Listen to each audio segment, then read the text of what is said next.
이스라엘이 지금 더 욕심을 내는 게 시리아, 골란 고지와 그리고 리바논 이런 지역을 계속 전략적으로 확보했어야 돼요. 왜냐하면 석유 결제를 달러 결제로 하자고 협정을 체결합니다. 그래서 여기에 대해서 이스라엘은 굉장한 배신감을 느껴요. 왜냐하면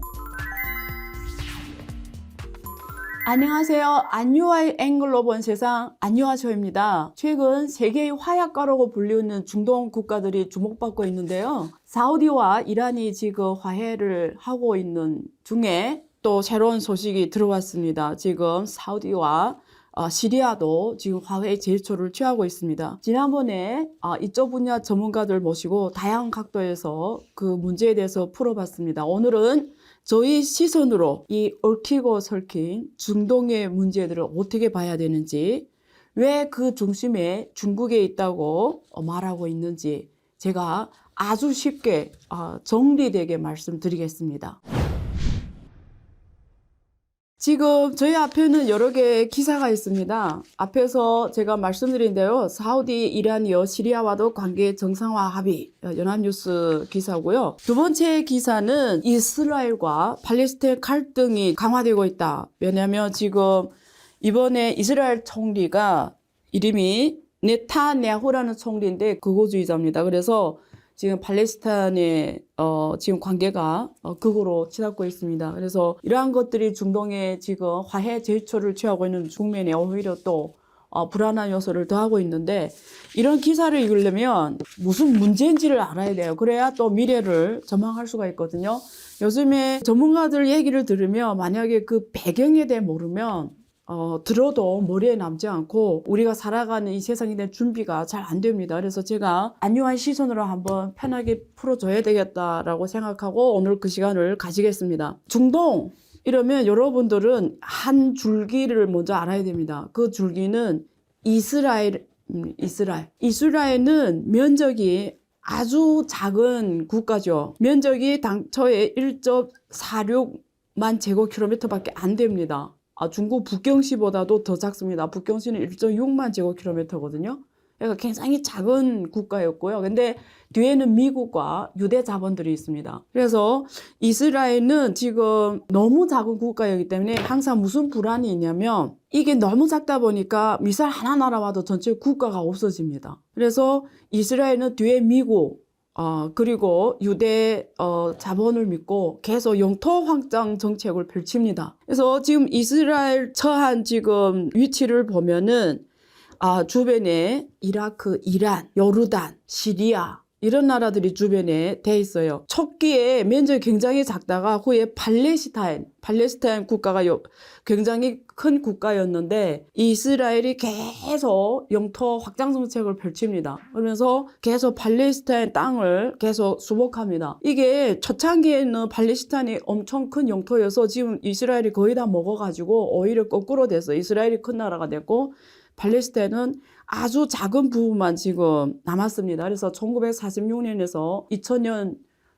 후에 들어와서는 팔레스타인이 아주 작은 면적만 차지했고 이스라엘이 큰 영토를 차지하고 있습니다. 그러면서 이 이슬람 국가들이 다 이스라엘입니다. 지금 그동안 중동 전쟁이라고 합니다. 우리가 중동 전쟁 5차가 있었어요. 5차 5번. 이게 다 이스라엘의 영토 침략하고 관계되는 전쟁인데요. 이스라엘이 일단 팔레스타인 영토를 많이 전쟁을 통해서 확보해 왔고, 지금 더 욕심을 내는 게 시리아, 골란 고지와 그리고 리바논 이런 지역을 계속 전략적으로 확보했어야 돼요. 왜냐하면 자기 국가 안전을 위해서는 그 국가의 위협이 되는 지역을 다 자기 영토로 들여와야 되거든요. 그래서 전략적으로 중요했던 게 지금 시리아의 골란 고지였고요. 이슬람교 국가들이 다 반이슬람입니다. 그래서 굉장히 그 사방이 막혀 있다 보니까 이게 경제 협력을 위해서도 스위스 운하를 확보했어야 되고, 그리고 시나이 반도 이런 지역이 지금 이스라엘 입장에서는 다 확보를 했어야 돼요. 5번 펼치는데요. 그중에 가장 중요했던 게 제3차 중동 전쟁입니다. 이게 이른바 6.1 전쟁이라고 해요. 근데 이 전쟁에서 이스라엘 뒤에는 미국이 있었죠. 그래서 이 전쟁에서 철저하게 패합니다. 이슬람 국가들이. 그래서 패하고 나서 무슨 중요한 변화가 생기는데요. 1975년에 키신저가 이 비밀리에 사우디를 방문합니다. 사우디를 방문해서 무슨 협력을 맺냐면 석유 결제를 달러 결제로 하자고 협정을 체결합니다. 그래서 여기에 대해서 이스라엘은 굉장한 배신감을 느껴요. 왜냐하면 이 협정할 때 조건이 뭐냐면 지금 제3차 중동전쟁에서 아라비아하고 이슬람 국가들 졌잖아요. 그래서 미국이 사우디하고 달러 결제를 구축하는 대신에 이스라엘한테 무슨 요구를 했냐면 우선 더는 확장하지 말라. 여기서 멈춰라. 이렇게 요구를 하고 이스라엘이 말 안 들으려도 말 안 들을 수가 없어요. 왜냐면 뒤에서 군사안보를 군사 무기를 지원해주고 군사적으로 해줄 나라가 미국인데 말을 안 들었다가는 주변에 다 반이스라엘 국가 아라비아하고 이슬람 국가들이 있으니까 자기가 거기서 생존 불가능하잖아요. 할 수 없으면 미국 말을 받아들입니다. 그래서 결국은 석유가 달러로 결제되는 게 만들어지죠. 근데 사우디가 미국하고 이 달러 결제 협정하면서 이슬람 국가, 아라비아 국가들은 배신감을 느낍니다. 그러니까 사우디는 또 아라비아 국가, 이슬람 국가들을 배신한 게 속합니다. 왜냐하면 미국하고 손을 잡았다는 거는 그들이 적인 이스라엘과 가깝게 갔다라는 거거든요. 그래서 사우디가 원래는 그 중동에서의 맹주 국가 그리고 어떤 아라비아 이슬람 이 상징이었고 리더 국가였는데 이것 때문에 그 지위를 영향받게 됩니다. 이때 이란이 마침 79년도에 이란 혁명이 일어납니다. 이란 혁명은 무슨 혁명이었냐면 당시에 팔라비 2세라고 입헌 군주제를 실행했어요. 말이 입헌 군주, 사실상 권위주의 전제 군주제를 취했죠. 그래서 친서방 정책을 계속 펼쳐왔습니다. 50년대부터. 쉽게 말하면 친서방 정책을 펼치면서 한 행동이 뭐냐면 경제는 고속으로 발전해요, 이란이. 근데 그 발전한 성과가 골고루 국민들한테 가지 않고 주로 팔라비, 왕조, 자기네 다 갖고 갑니다. 그리고 그때 오일 셰크가 발생하면서 이 팔라비 왕조가 친미 국가였기 때문에 석유를 팔아 돈을 많이 벌었는데 그 돈이 다 팔라비 왕조에 들어갑니다. 그래서 민중들이 굉장히 불만이 컸어요. 그래서 그때 이란 혁명이 일어나서 이 팔라비 왕조를 무너뜨리고 이슬람 종교 지도자가 나라를 이끄는 국가로 됩니다. 그래서 이슬람 종교 지도자가 최고의 권력을 가지고 이슬람 공화국을 만드는 혁명이 사실은 이슬람 혁명입니다. 그래서 이 이슬람 혁명이 79년도에 일어나서 이제는 이란은 어떤 국가가 됐냐면 종교 리더가 나라를 이끄는 국가가 됐고 그 종교 리더가 이슬람의 상징으로 되면서 중동에서의 이슬람을 다 통일시키고 같이 끌고 갈 수 있는 리더 국가는 이란이다. 이렇게 됩니다. 그래서 사우디가 내놨던 이슬람 종교의 그 리더 형상을 이란이 갖고 가게 돼요. 그래서 이란은 그때부터 미국과의 관계가 반미가 되고요. 그리고 오히려 이 중동에서의 리더 국가로 됩니다. 근데 이 이란이 특별한 국가예요. 이 나라는 그 소련하고도 친하고 또 그 전에 미국하고도 오랫동안 지내와서 공업 체계가 잘 만들어져 있어요. 이 나라는. 그래서 제조업 실력이 가장 강한 국가입니다. 그래서 그 중동에서 가장 발전한 국가에 속했습니다. 당시에. 사실은 제4차 중동전쟁이 구소련하고 미국과의 전쟁이었고 중동에서 대리전쟁이 치러졌다고 보면 되는데 그때 이스라엘하고 반대쪽에 있는 게 구소련이었고요. 구소련이 이 이슬람 국가들의 무기를 제공합니다. 그래서 당시에 이슬람 쪽 아프리카 국가들 그리고 많은 아라비아 국가들이 구소련에 지원받은 무기를 가지고 미국이 지원 이스라엘 전쟁을 치른 게 제4차 전쟁인데 그게 1973년도입니다. 67년에 제3차 전쟁이 아까 일어났고요. 6.1 전쟁. 그리고 73년에 아라비아 국가와 이슬람 국가 그리고 구소련이 이스라엘과 미국하고 싸우는 전쟁이 제4차 중동 전쟁인데 소련이 실력이 미국보다 안 되다 보니까 이 제4차 중동 전쟁에서 집니다. 그래서 사실은 이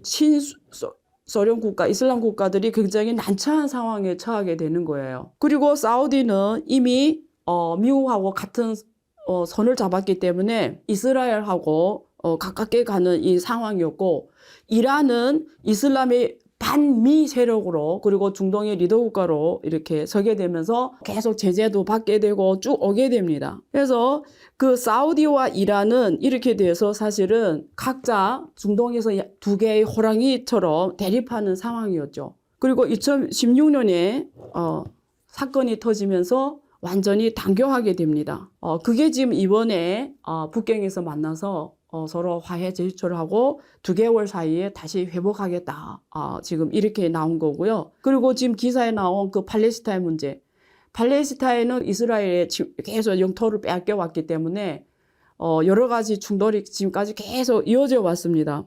그래서 이스라엘 극우파가 집권하게 되면 이런 상황이 더 악화가 되고 지금 그런 상황이 연출되어 오는 거죠. 근데 러시아 힘이 급격하게 줄어들면서 중동에서는 결국은 반미 혹은 이스라엘, 반이스라엘 하면 이슬람 국가의 정치적 리더가 되는 이런 자리를 꿰찰 수가 있는 거예요. 그래서 아까 이란이 그 역할을 했다라는 거고, 후에 이 튀르키예도 결국은 또 반이스라엘, 반미 이런 입장에 서면서 결국은 또 중동에서의 하나의 리더 형상을 갖고 갑니다. 그래서 중동은 과거에 제국의 역사를 가졌던 튀르키예, 그리고 아라비아 제국의 사우디, 그리고 페르시아 왕국, 이 4개가 중동의 과거 맹주 역할을 해왔고, 지금도 누가 반미하냐, 누가 반이스라엘 하냐에 따라서 이 이슬람 종교 국가의 위치가 바뀌는 거예요. 그래서 오늘날 중동 정세는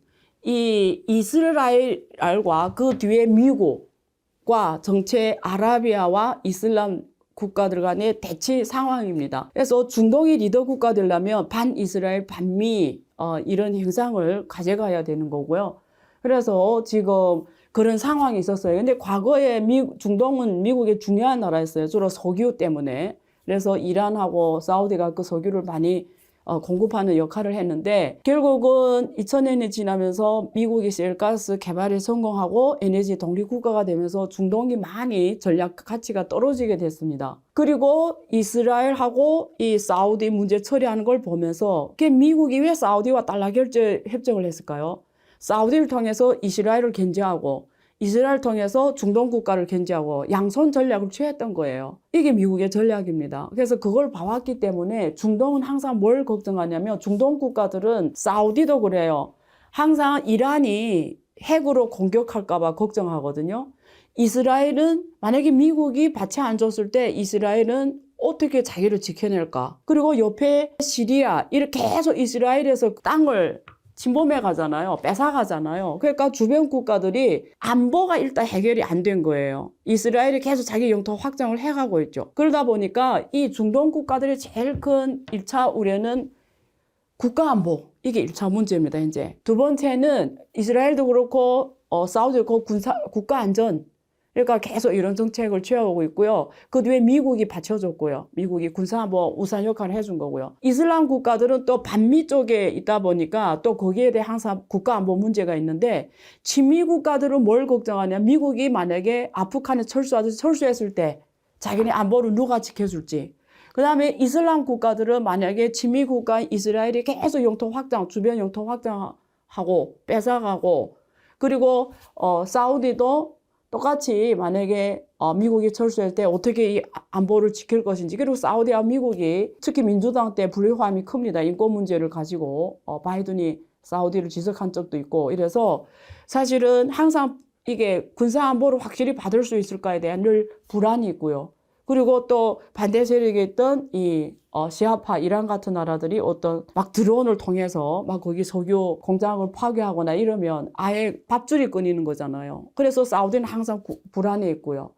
그래서 이게 중동의 핵심 문제는 군사안보와 경제발전입니다. 경제발전은 이제는 석유를 팔아서 먹고 사는 시대가 점점 끊어지고 있는 거예요. 왜냐하면 전기자동차가 나오고 친환경 문제가 나오고 기후변화 문제가 나오면서 석유를 최소화하고 신재생 에너지를 대체하자는 글로벌, 특히 유럽을 대표해서 글로벌 질서가 지금 계속 흐름이 가고 있기 때문에 석유를 못 팔 때 뭐 먹고 살지? 이게 또 중동의 석유 국가들이 숙제입니다. 그래서 경제 발전의 산업 구조의 다양화, 이게 또 큰 이슈예요. 그래서 국가 안보와 그리고 경제 발전의 산업 체계를 다양화시키는 거, 이 두 가지가 가장 큰 문제였어요.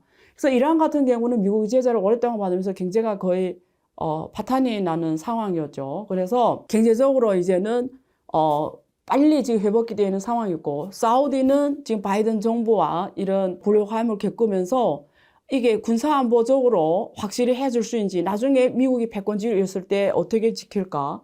그리고 경제를 이제는 석유에 의존하지 않고 다양한 2030이라고 하잖아요. 그래서 다양한 산업 발전시켜야 되는데 어떻게 할까? 이러던 와중에 중국이 이 미국이 지금 러시아 우크라이나 전쟁의 시간을 많이 팔고, 그리고 중국과의 갈등의 시간을 많이 팔고 해서 중동에 지금 덜 여유가 있을 때, 중국이 어차피 중동이란 나라가 그냥 중립만 지켜줘도 중국에는 되게 좋거든요. 그래서 이번에 사우디와 이란 이 화해 역할을 적극적으로 했고, 또 이 중동 국가들이 이제는 미국의 이런 이중 전략 때문에 미국이 만약에 철수했을 때, 우리를 지켜봐줬을 때 우리끼리 싸우다 보면 다 같이 망하면 안 되니까 또 경제 발전해야 되고, 그래서 이해관계가 맞아떨어진 거거든요. 그래서 중동은 이제는 이슬람 국가들은 한 목소리를 내야 된다, 단결해야 된다라는 지금 생각이 점점 커지고 있는 것 같아요. 근데 이게 지금 이스라엘이 지금 문제인 거예요. 이스라엘은 뒤에 미국이라는 걸 믿고 계속 영토 확장을 하고 있는데, 이스라엘조차도 국가안보가 위기인 거예요. 미국이 지켜주지 않을 때 누가 우리를 지킬까? 그러니까 이스라엘은 한 번에 미사일 나와서 전체 국가가 날아가는 면적에서 벗어나야 되는 거예요. 영토를 계속 넓혀가야 되고. 그래서 지금 전체 중동 문제의 핵심에 이스라엘이 있고, 그리고 이 종교 문제, 이슬람 세계와 미국과의 관계.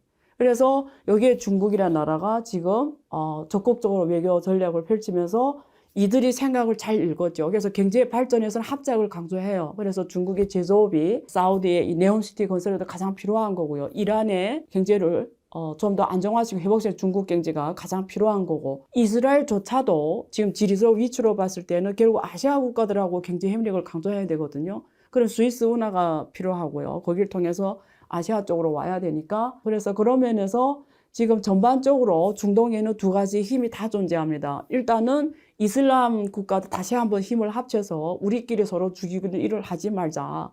그게 사우디와 이란, 사우디와 지금 시리아가 화해 제스처를 치는 큰 배경입니다. 그래서 이슬람이 하나에 똘똘 뭉쳐서, 과거 그 UAE가 만들어진 배경이죠. 58년에. 그런 면에서 이슬람이 다시 종교 중심으로 다시 합치는 이 시대적 배경에 중국이라는 나라가 경제 발전, 그리고 중국 입장에서는 중립된 중동, 이 차원에서 적극적으로 외교를 하면서 아다리가 맞아떨어진 겁니다.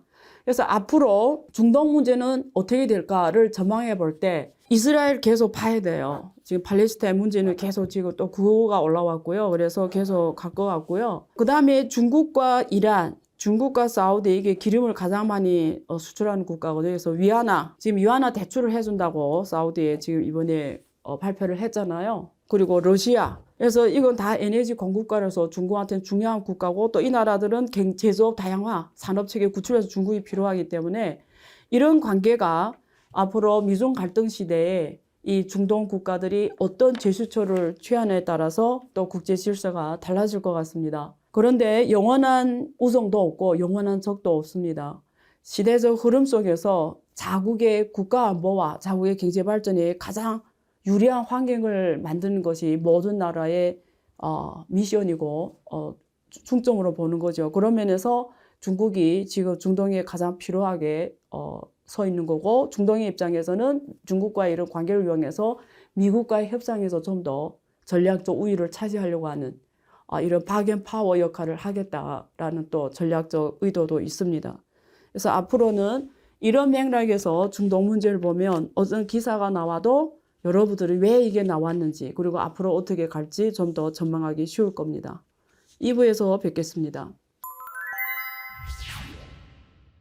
중국 특색의 발전 모델 차원에서 이 문제를 보시는 건지, 아니면 1인 독재 체제를 공고히 하는 이런 시스템을 구축하는 데 더 중점이 돼 있는 건지. 시진핑 주석의 머릿속에는 창업자형 리더십이 작동하고 있는 것 같아요. 네.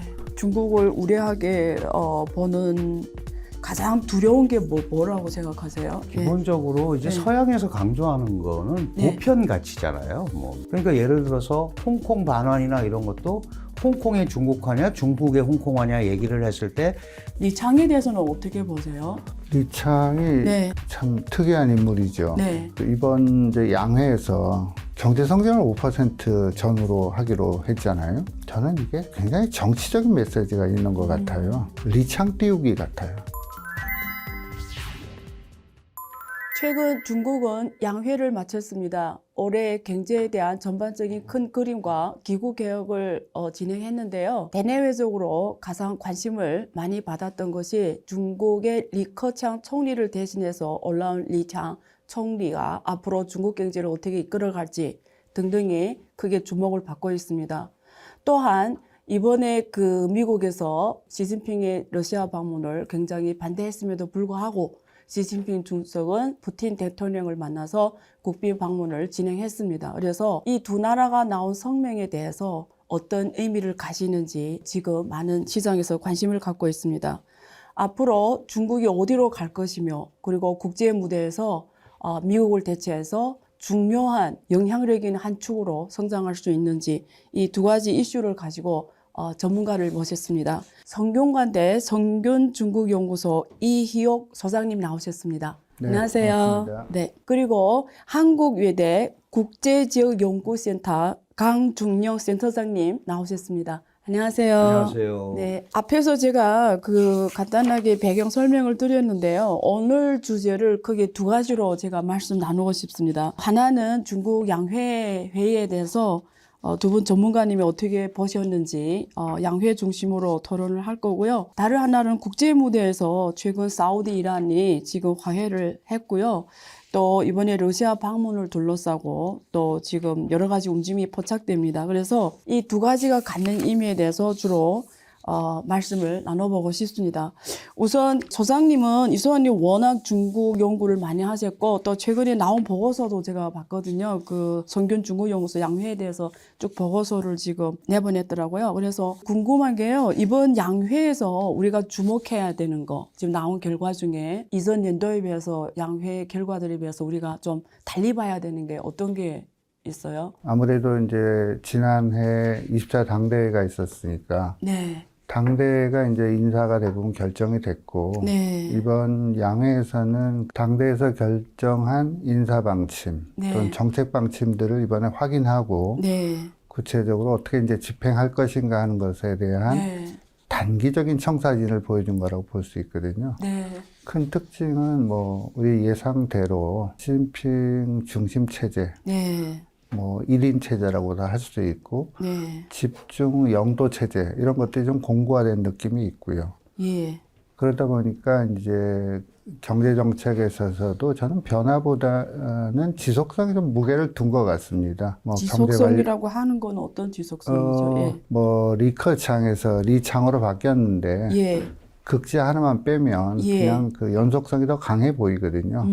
예를 들면 경제정책의 전반적인 인사 배치도 예. 유임된 인사가 국무원 예. 26개 자리 중에서 한 절반은 유임이 됐더라고요. 예. 특히 이제 경제부처의 그러니까 수장들은 대부분 또 유임이 됐고. 그렇죠. 인민운영장 이강. 그렇죠. 예. 예. 그러니까 그런 일선 큰 기조에 큰 변화를 찾기는 굉장히 어려울 것 같다 하는 것이고요. 그 다음에 이제 저는 시진핑 체제가 사실 마오쩌둥식이나 덩샤오핑 시기에 보면 이렇게 위기를 이렇게 활용한다 할까요? 이 상징을 이렇게 조작하는 방식들이 있는데 마오 시기에는 대부분 정치적 위기를 좀 많이 강조하잖아요. 그래서 그게 문화대혁명이라는 문제도 생겼고 덩샤오핑 시기에 오면은 경제 위기를 강조를 하면서 그게 개혁개방의 동력들을 삼았던 거잖아요. 시진핑 시기에 오면은 이 위기 담론이 전 지구적 위기 같아요. 글로벌 위기, 또 미중 무역전쟁, 우크라이나 전쟁. 그래서 중국에 유행하는 그 표현 중에 100년 만에 찾아온 대변국 이런 표현을 쓰고 있잖아요. 그러니까 나를 둘러싼 위기가 글로벌 위기다는 거예요. 그렇기 때문에 강한 리더십이 필요하고 강한 중국이 필요하고 여기에서 이제 정책을 확실하게 좀 투사를 해야 되겠다. 이런 생각이 구체적으로 표현된 게 양회의 전반적인 특징이 아닌가 이런 생각이 들었습니다. 그러니까 모태동 시대는 정치적 위기를 주로 전략적으로 많이 활용했고 리더십을 이걸로 확립해 갔고 등소평 시대는 경제 위기 상황에서 사실은 경제 계획 개방으로 리더십을 확보해 갔고 시진핑 시대는 지금 전 지구적 위기라고 표현했었는데 사실 이번에 구체적으로 미국을 중국의 가장 큰 반대당이다 이럴 정도로 미국에 대해 확실하게 지금 그런 표현을 썼습니다. 그래서 100년에 한 번만에 올까 말까는 변화의 시대에 중국이라는 나라가 어떻게 보면 가장 중요한 시점에 서 있는 것 같아요. 지금 이 시점에. 강 교수님은 어떻게 보셨나요? 네, 뭐 지금 기본적인 상황에 대해서 전부 동의를 하고요. 네. 이 현상적으로 보면 어쨌든 그 시진핑이라는 사람이 3기 체제를 작년 20차 당대에서 확보했고 그 당료들, 당의 중심 인물들을 이번 전국인민대표대회를 통해서 행정보직을 배치를 한 거잖아요. 뭐 당서열 1위가 국가주석이 되고 2위가 총리가 되고 뭐 3위가 전인대 상무위원장이 되고 뭐 4위가 정협주석이 되고 이제 이런 기본 틀이 그대로 지켜진 거죠. 그런데 작년에 이미 우리가 보통 이제 시진핑 사단, 뭐 시자준이라는 표현을 쓰면서 그 사람들이 올라왔을 때부터 이건 뭐 당연히 그렇게 예상이 됐던 거니까 거기에 대해서 뭐 큰 변화는 없었던 거고, 다만 이제 지금 여러 가지 강조를 하셨습니다만은 기본적으로 이 시진핑 핵심 지위, 이제 이 부분을 분명하게 다시 한번 못을 박는 거죠. 지금 3월부터 사실 양회 끝나고 나서, 양회 끝난 지 얼마 안 됐지만 끝나고 나서부터 시진핑의 그 영수칭호 사용을 지금 살살 시작을 한단 말이죠. 영수는 마오쩌둥밖에 없었는데 그 영수칭호를 사용하면서 일종의 그 시진핑의 절대 권력화를 약간 추진하는 그런 모습도 지금 나오고 있습니다. 전반적으로 보면 당의 일원화 통치, 이게 사실은 마오쩌둥 시대도 있었단 말이에요. 이게 이제 분산이 되면 안 되니까 당이 확고하게 이걸 끌고 가야겠다. 그래서 이제 당의 영도를 강조하는, 이게 이제 마오쩌둥 시대에는 당의 일원화 영도라는 표현을 썼는데 어떤 의미에서는 그런 정도의 흐름이 좀 감지가 된다, 이렇게 말씀을 드릴 수가 있고, 기본적으로 시진핑이라는 지도자는 그 이전의 지도자들과는 좀 다른 특색을 가지고 있는데, 시진핑은 2012년에 18차 당대회에서 이제 중국의 총서기가 된단 말이죠. 그 중국의 권력을 잡는데 그때부터 바로 내세운 게 중국의 꿈입니다. 중국몽이라고 우리가 얘기하는. 그런데 그 이전에 마오쩌둥도 그렇고요, 등소평 개혁개방을 쭉 관통했던 여러 사람들이 있지 않습니까? 뭐 조기에 낙마를 했습니다마는 저지양도 있었고, 그 전에 호야방도 있었고, 그 이후에 장저민 10년, 호진타오 10년 이렇게 이어져 왔단 말이죠. 이 사람들은 주로 국내 문제 해결에 초점을 맞췄어요. 근데 중국의 꿈이라는 것 자체가 이게 중국의 힘을 대외적으로 투사하겠다는 거잖아요. 그러니까 벌써 그런 생각을 갖고 있었다는 측면에서 중국 문제를 국제 문제화하는, 지금 방금 이 교수님 지적하신 대로 그런 그 연장선상에서 이제 3기 체제를 맞으면서 그런 부분들이 본격화된다, 이렇게 이제 얘기를 할 수 있는데, 서방 세계는 굉장한 우려를 보내고 있죠, 여기에 대해서. 왜냐하면 이게 예전에도 마오쩌둥의 그 소위 강력한 1인 독재 결과가 좋지 않지 않느냐. 그렇다면 시진핑이 그거를 답습을 하게 되면 문제가 좋지 않을 수밖에 없지 않느냐. 그러니까 이 부분에 대한 우려를 계속 표명을 하는 거고, 시진핑의 입장에서는 그거는 서방의 관점이고 중국은 중국식 방식으로 지금까지 성장을 해왔고 앞으로도 그렇게 할 수 있다, 이 얘기를 계속 강조하는 거거든요. 그러니까 그 부분에 대해서는 이게 새로운 강권 정치의 출현이냐, 아니면 정말 시진핑식 중국 발전 노선을 하려고 그러는 거냐, 이건 우리가 좀 더 지켜봐야 됩니다. 지켜봐야 되는데, 지금까지 나오는 것은 기본적으로 강력한 당중심 정치를 통해서 지금까지 해온 중국식 발전 모델을 제대로 구현을 하겠다. 그리고 2050년, 두 개의 100년에서 2050년이 되는 그 해에 세계 최강의 국가가 되겠다, 이거 아닙니까? 그 앞에는 이제 미국을 물리치고가 생략이 된 거겠죠. 그거를 하기 위한 어떤 큰 흐름 속에 첫 발을 내디딘 게 바로 이번에 양회다, 이렇게 볼 수 있고요. 뭐 중국의 총리가 됐든 뭐가 됐든 장관도 5년에 한 번씩 하니까, 그런 의미에서 작년에 20차 당대회가 5년, 그 다음에 이번에도 양회도 5년, 이런 점에서 이제 미래 5년의 시진핑식 흐름, 이거에 대한 기본적인 틀을 완성한 거다, 이렇게 봐야 될 것 같아요. 이제 말씀 중에 중국식 발전, 항상 중국은 중국어서 중국 특색의 경제 발전을 강조하고 있잖아요. 그리고 또 말씀 중에 그 강권 정치, 그러니까 우리가 말하는 뭐 1인당, 원래 일당 독재인데 지금 서방 세계에서 말하는 거는 1인 독재 체제로 가는 것 같다. 뭐 이런 얘기도 하고 있는 것 같은데 저는 그 여기서 계속 이어서 질문 드리면 이 교수님은 그러면 중국 특색의 발전 모델 차원에서 이 문제를 보시는 건지 아니면 시진핑 우리 시자주인 어쨌든 그 주로 시진핑 관련된 사람들이 지금 7인 상무위원으로 올라왔는데 그런 구성으로 봤을 때 일당 독재가 아니라 1인 독재 체제를 공고히 하는 이런 시스템을 구축하는 데 더 중점이 돼 있는 건지 아니면 그것조차도 오히려 중국몽을 포함해서 중국 특색의 경제 발전 모델에서 그걸 실현하기 위해서 그게 지금 필요해서 한 건지 그래서 그걸 어떻게 봐야 되는 걸까요? 네. 그 방금 이제 강 교수님께서 네. 잘 설명하셨는데요. 네. 저는 맥락을 두 차원을 한번 결합해서 한번 볼 필요가 있는데요. 네. 참 요새 풀리지 않는 숙제 중에 하나가 예. 시진핑 주석의 머릿속에는 무슨 생각을 하고 있을까? 저는 그 중국의 지도자들의 유형이 창업자형이 하나 있고요.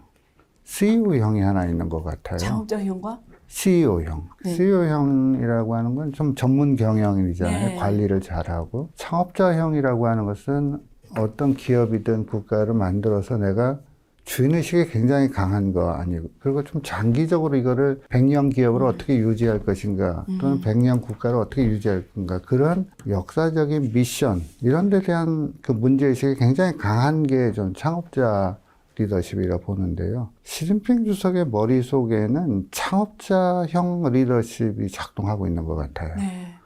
그러니까 우리가 아편 전쟁이라는 것이 서양 세력에 네. 의해서 강제로 근대가 열린 거 아니겠어요? 그래서 중국에서 자꾸 굴욕이라고 얘기를 네. 하잖아요. 외세에 의해서 두 개의 근대가, 복수의 근대가 존재할 수 있는데 하나의 근대가 서양으로부터 열렸기 때문에 못 견디겠다는 거죠.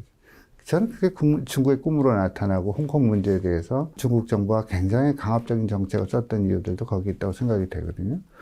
또 하나는 동아시아의 이 냉전 구조가 고착되는 과정에서 해결하지 못한 숙제가 타이완 문제잖아요. 그러면 이 동아시아로부터의 굴욕을 어떻게 극복할 것인가 하는 문제의식이 창업자의 머릿속에는 상당히 전 내장되어 있어 보여요. 그러니까 대외적으로 투사되는 외교정책이나 국내정책이 매우 조급하고 강하고 이런 이제 턴이 하나 있는 것 같고요.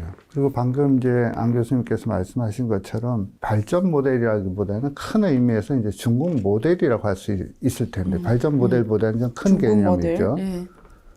그러니까 뭐 우리가 사회주의 현대화라는 표현을 쓰지 않고 중국식 현대화도 쓰는 이유들도 네. 너는 너의 길이 있고 나는 나의 길이 있다는 얘기를 그렇죠. 하고 싶어 하는 예. 거지 않겠습니까? 중국 외교에서 최근에 쓰는 표현 중에 하나가 평시 외교라는 말을 써요. 평시 외교는 똑바로 본다는 거 아니에요? 예전에 그것을 올려본다고 해서 앙시 외교 이런 표현을 앙스 썼다가 외교, 예. 그래서 평시 외교, 세상을 좀 똑같이 보겠다는 거 아니겠습니까? 이 대등하게 본다고 하는 것들은 중국의 방안을 계속 한번 제시해 보겠다는 거죠. 근데 이제 국제사회가 중국의 방안을 수용할 가능성은 지금 크지 않지만 굉장히 중국 나름대로의 중국의 방안, Chinese solution 같은 것들을 계속 내겠다고 하는 것이거든요. 그러니까 중국이 어떤 국내 정치적인 힘도 커졌고 대외적으로 투사하는 방식들도 굉장히 적극적으로 중국의 방안, 중국의 전략 이런 것들을 투사해가는 과정에서 국제사회가 한 번도 경험하지 못한 중국에 지금 직면하고 있는 거죠. 그리고 그 국가가 사회주의 국가의 부상이 가져온 여러 가지 영향에 대해서 국제사회가 한 번도 경험하지 못한 중국을 지금 마주하고 있다고 그렇죠. 생각이 됩니다. 그래서 국제사회가 많은 이제 우려도 있고 이제 그런 이제 양상이 나타나고 있는 것이 아닌가 이런 생각이 들어요. 강 교수님 보시기에 서방 세계에서 지금 이렇게 중국을 우려하게 보는 가장 두려운 게 뭐라고 생각하세요? 기본적으로 이제 네. 서양에서 강조하는 거는 네. 보편 가치잖아요. 뭐 민주, 인류의 보편적 가치. 뭐 예. 민주, 자유, 시장 경제, 평등, 인권 뭐 이제 이런 건데 이거와는 다른 방식으로 중국이 실체가 되고 있는 거잖아요. 이제 이런 부분에 대해서 지금 지적하신 대로 저러다가 저게 우리 스타일을 못 따라오면 중간에 엎어지든지 이래야 되는데 그걸 뚫고 오는 거예요. 시진핑은 우리가 보통 이제 시플로매시라는 표현을 시진핑 외교라는 게 있는데 그거를 알리기 위해서 굉장히 애를 쓰잖아요. 그래서 이전에 그러면 중국이 추구하는 가치가 뭐냐라고 물어봤을 때 뭐 서방 가치는 민주, 자유, 인권 막 이렇게 나갈 때 우리는 인류 운명 공동체다. 그런 걸 들고 나온 거예요. 그리고 중국이 원래는 잘 갈 수 있었는데 서구 제국주의 열강의 침탈로 인해서 사실은 좌절했고 그러나 그거를 치욕의 100년을 뚫고 오늘날 세계적 국가가 됐으니 중국이 분명히 기여할 게 있다라고 계속 강조하면서 나오니까 솔직히 얘기해서 서방 세계는 중국이 그런 시스템으로 이렇게 올 거라고 생각을 못 했던 것 같아요. 그러니까 예를 들어서 홍콩 반환이나 이런 것도 홍콩의 중국화냐 중국의 홍콩화냐 얘기를 했을 때 중국이 계속 이렇게 발전을 하면 홍콩같이 되지 않을까 하는 이제 그런 생각을 가진 거죠. 그게 이제 미국의 이런 보고서에도 많이 나타나잖아요. 예를 들어서 중국이 세계의 큰 흐름을 따르는 국가가 될 거라고 예측을 했으나 자신들의 방식으로 자꾸 발전을 하고 그거를 퍼뜨리는 이런 이제 지경까지 오는 거죠. 서방이 볼 때.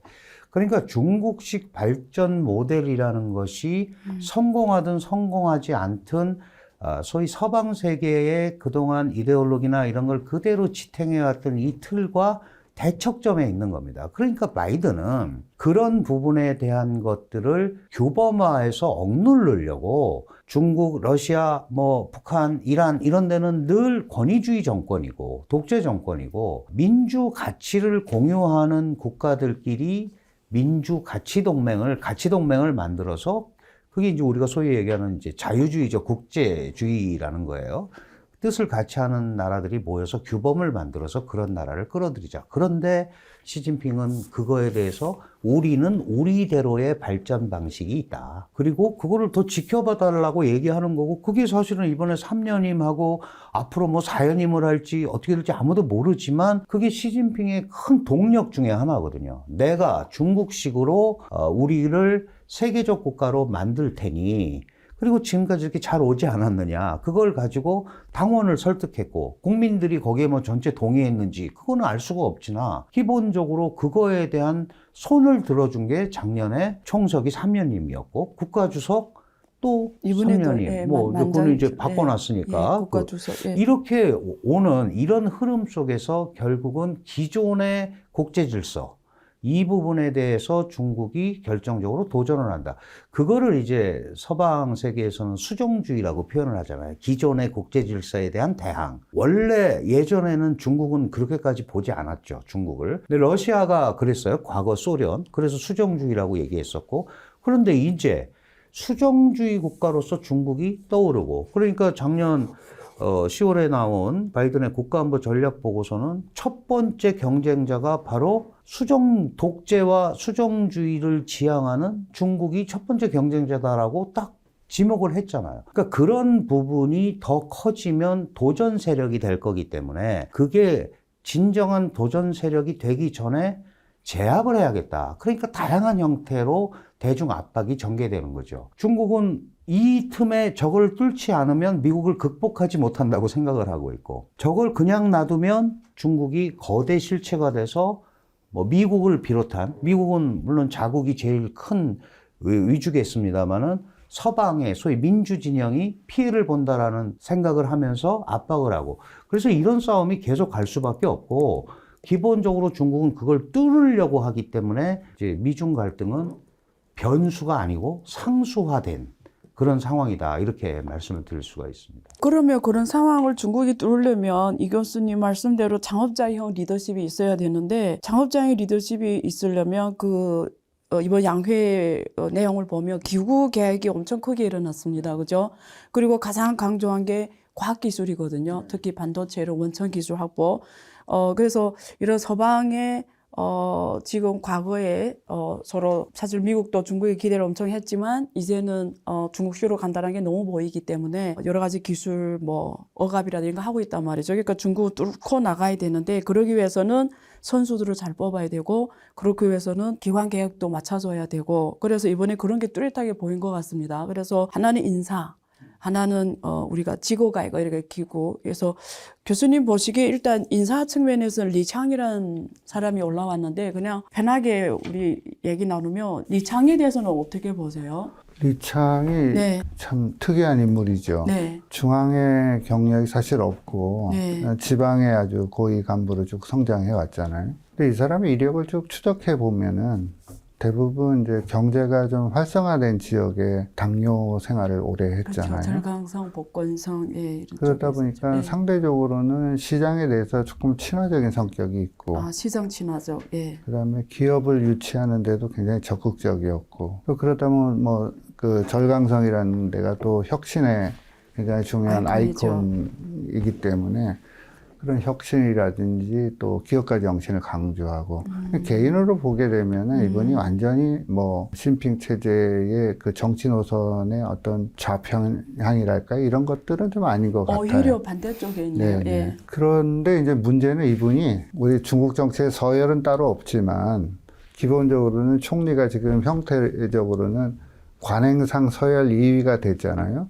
굉장히 약한 총리 형태는 분명해 보여요. 그러면 이제 앞으로의 의사결정들은 누가 어떻게 할 것인가를 보면 그 당중앙의 심화개혁위원회라고 있고 네. 또 당중앙의 재경위원회가 있지 않습니까? 네. 여기에서 충분히 논의하고 네. 그리고 그게 정치국을 보고하고 네. 정치국 상무위원회로 결정하는 이러한 이제 그 루트를 밟을 가능성이 굉장히 크기 때문에 일정한 역할은 부여하겠지만 과거에 총리가 가졌던 총리의 어떤 정치적 자율성의 범위는 상대적으로 그렇게 강하지는 않을 거다.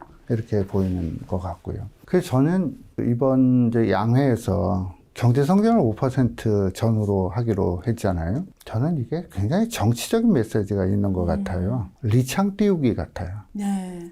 말하자면 중국에서 보통 코로나라고 하는 특수한 상황을 제외하고서는 대부분 경제 성장의 목표를 달성하거든요. 네.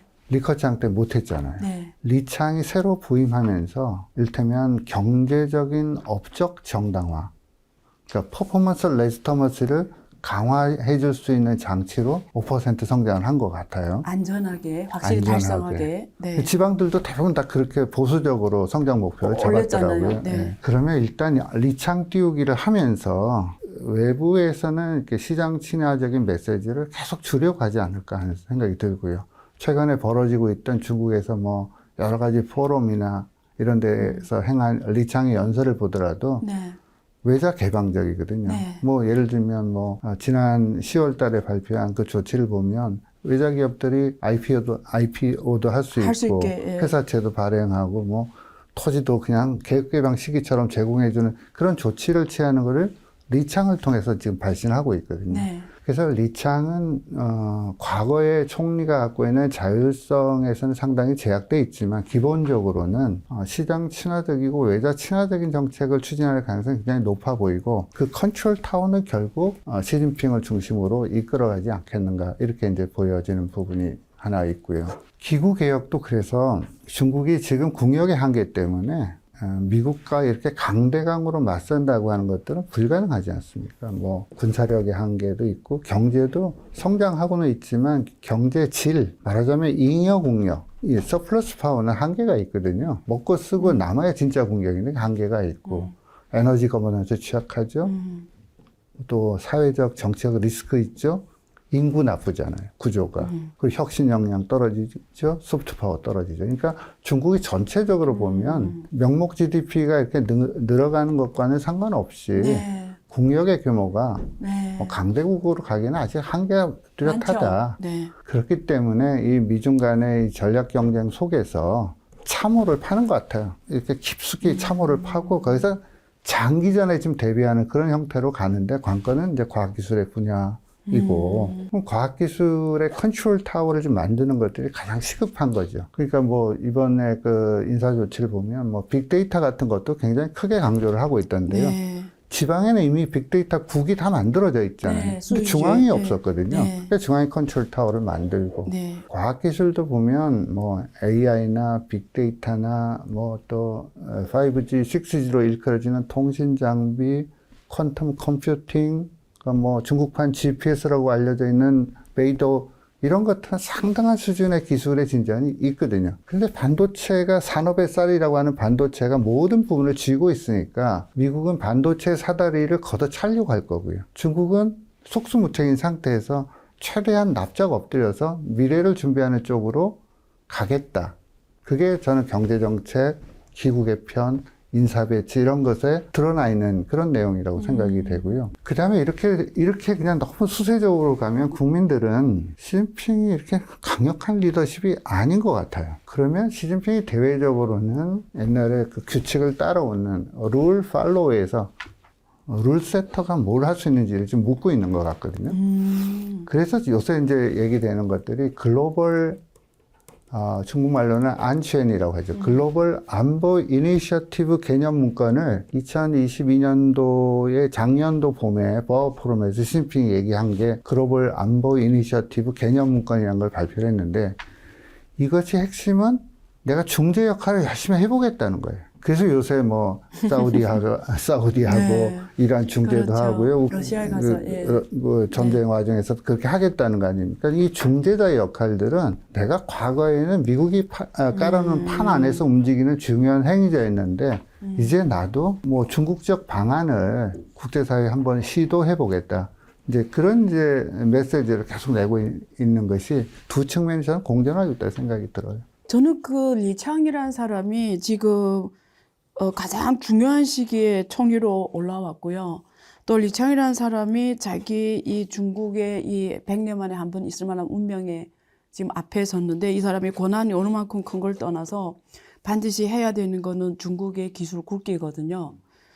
시진핑 주석하고 어쨌든 한 팀이지만 그래도 총리이기 때문에 기술 굵기 이거는 1차적으로 국내 경제에서는 반드시 해야 되는 거잖아요. 그러면 강 교수님 보시기에 지금 이 교수님께서 잘 설명하셨는데 리창이란 사람이 걸어온 이 길과 그리고 마인드와 이런 거 했을 때 중국 지금 가장 필요한 게 기술 굵기고 뚫고 나가야 되잖아요. 무조건 이제는 답이 없으니까 그런 걸 할 수 있는 사람으로. 글쎄요, 정말 이제 네. 어려운데 사실 리창의 출생지도 원조라는 데요. 이 네. 원조라는 지역은 국민당 통치도 안 받았고 공산당 통치도 안 받았고 일본한테 점령도 안 된 아주 특이한 지역입니다. 그래서 사실 그 원주 상인, 원조 상인이 동양의 유태인이다. 뭐 이제 이런 얘기들도 서양에서는 많이 하는데 거기 출신인데 지금 지적하신 대로 주요 그 좋은 경제 상황이 좋은 성시의 소위 책임자를 거쳐서 중앙으로 갔는데 부총리를 거쳐서 가는 관례가 또 깨졌잖아요. 네. 그리고 작년에 많은 분들이 TV나 이런 데서 봤습니다만은 중국 최대 경제 수도인 상하이를 봉쇄를 하고 민정시찰을 나간 소위 리창한테 많은 사람들이 욕을 하고 비판을 하고 그래서 그 당시에 이제 아무리 시진핑의 총애를 받고 있어도 그래서 낙마하는 거 후충화를 아니냐. 생각했죠. 네, 이제 네. 그런 생각을 했었어요. 그렇죠. 그런데 다시 앉혔단 말이죠. 네.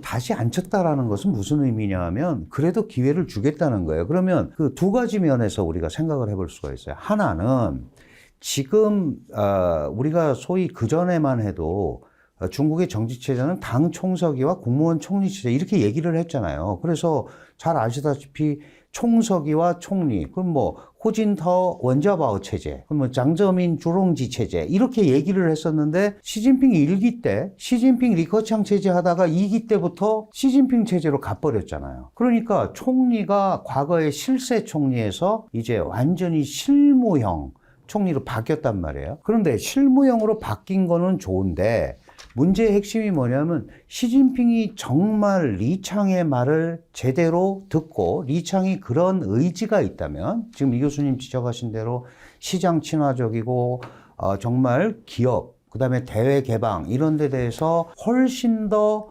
시장에 가까운 정책들을 펼친다면 오히려 전권을 줄 수도 있죠. 그럼 한번 해봐라.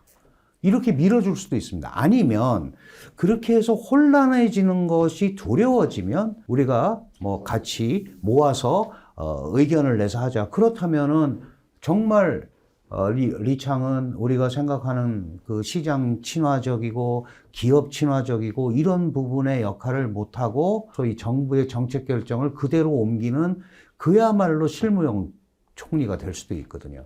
그러니까 지금 그 두 가지 기로에 서 있는데 문제는 지금 말씀하신 대로 이 과학기술 사회주의, 사실 시진핑의 목표가 저는 과기 사회주의, 과학기술 사회주의라고 생각을 해요. 이게 사실은 이 말은 그 마르크스 탄생 200주년 기념 독일에서 회의를 하면서 나온 말인데 디지털 레니니즘입니다. 마르크스주의가 러시아 혁명에 적용됐던 것처럼 레니니즘도 중국에 와서 마오쩌둥 스시앙이 됐잖아요. 모택동 네. 사상이 바뀐 것처럼 이제 그런 것도 아날로그 레니니즘을 디지털 레니니즘으로 바꾸자. 그러니까 내가 분명한 과학기술을 가지고 있으면 특히 미국의 뭐 기술 패권, 미국의 기술 간섭 이런 부분에서 좀 자유롭지 않겠느냐. 그래서 사실은 작년 전인대 때 리커치앙 총리의 정부 업무 보고를 보면 10년간 기술에 매진하겠다는 말이 나오거든요.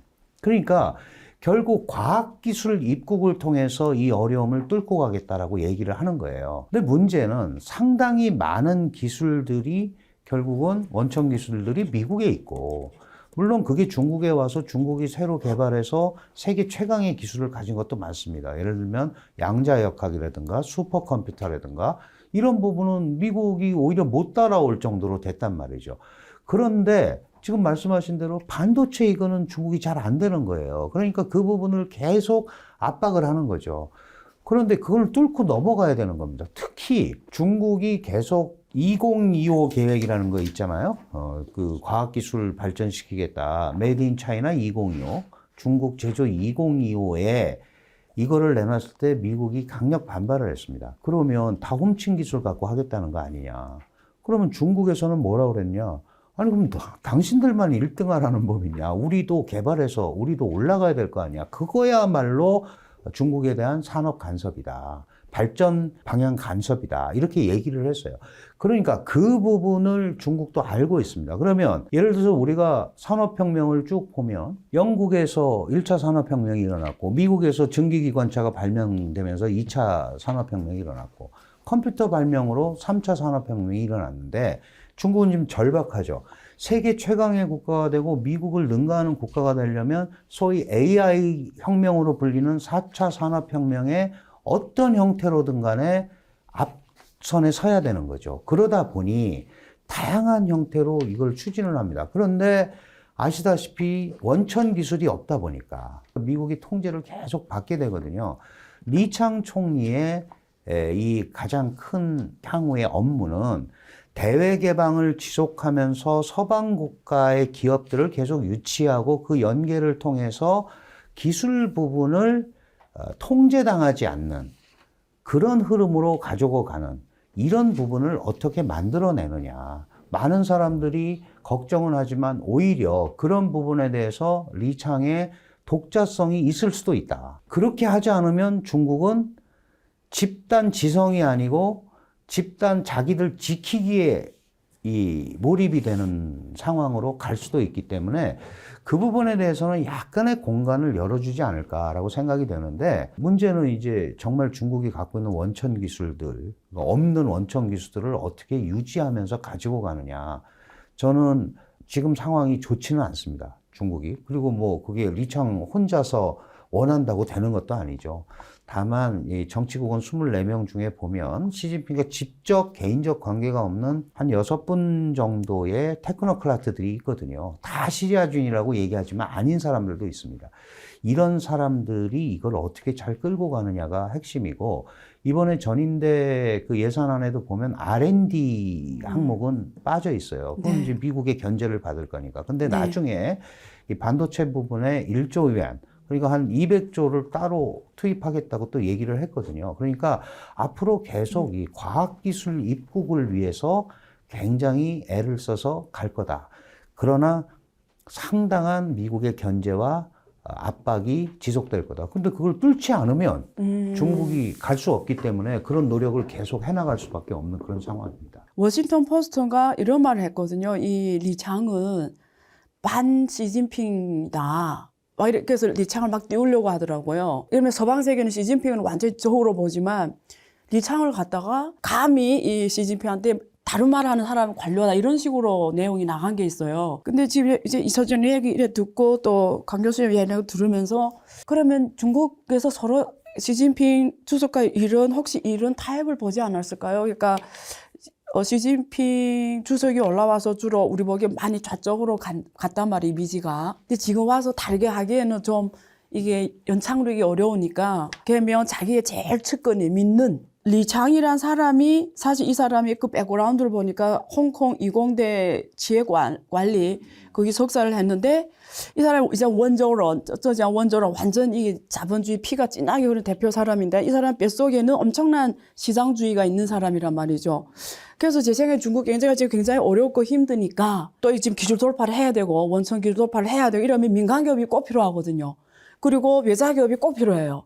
그러면 이 역할을 내가 믿는 리창이 네가 와서 주로 해라. 그래서 지금 계속 강조하는 게 말씀하신 대로 외사 개방, 그다음에 과학기술 그리고 시장 개방 리창이 엄청 말하고 있잖아요. 대신에 오히려 시진핑은 지금 밖에 나가서 오히려 자기는 왜 외교밖에 안 하고 지금 이런 상황이니까 집안은 내가 믿는 리창이 주로 하면서 다시 민간 기업하고 외자들이 와서 좀 기술 개발, 원천 기술 개발 좀 많이 할 수 있도록 이거 좀 하는 분야에 시진핑이 나서면 너무 서방에서 반대를 대놓고 하니까. 그리고 테슬라도 사실 제가 리창이 이렇게 유치한 걸로 알고 있고 되게 지원을 대폭한 걸로 알고 있어요. 그래서 지금 듣다 보니까 제가 이런 생각이 들었는데 어떻게 보세요? 그러니까 이제 예. 사우디하고 이란이 요즘 국교 재개 이게 중국의 뭐 입김이 작용을 했다고 많은 사람들이 보고 있는데 그게 과연 중국의 입김이 힘을 발휘한 것인지 그러니까 중국은 자기 힘 범위 안에서 움직이는 것 같아요. 네. 한국은 지금 중동 이 사태를 보면서 어떤 점을 참고해야 될까요? 한국은 이 국가들이 안 가지고 있는 굉장히 괴로운 게 하나 있습니다. 바로